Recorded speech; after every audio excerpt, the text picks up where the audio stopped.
Well, we're finally here. The toughest shot in golf. I don't know if there's a shot in this game that is more difficult than when the ball is below your feet. And here's why.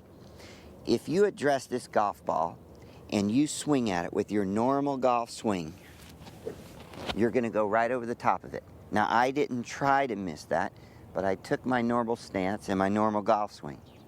So now here's the test for you.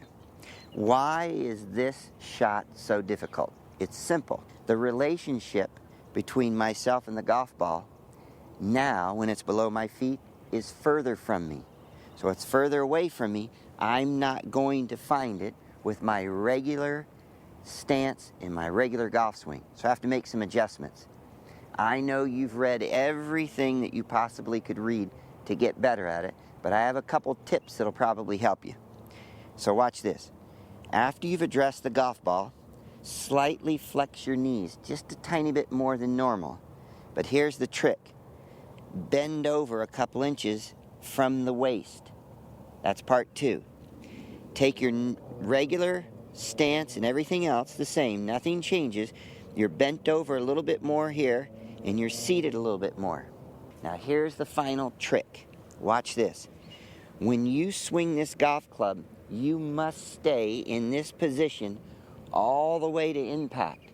Whatever you do, don't get anxious to turn through. Sit on your bottom, flex your knees a little bit, bend over, and whatever you do, stay right here till after the golf ball's gone. And what that does is, that keeps you in that position, measured the correct distance to the golf ball as you make impact and turn through. Now, here's a couple of things that happen if you don't do that. And it might even happen if you do this technique. The ball's going to have a tendency to go to the right. If you have a good lie, you can use just about any club you want.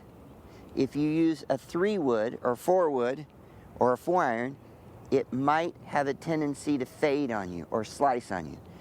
But if you hit an 8 or 9-iron, it probably will go straight. Don't be surprised if you're struggling with this shot and you're shanking it, you're topping it, or you're slicing it. And the reason, the golf ball's further away from you. You will have a tendency to turn through too soon.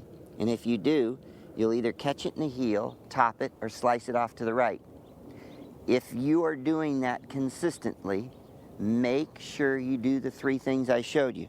Flex the knees, bend at the hips, and stay there during impact till the ball's long gone. And that's a great way to get the golf ball safely back in play.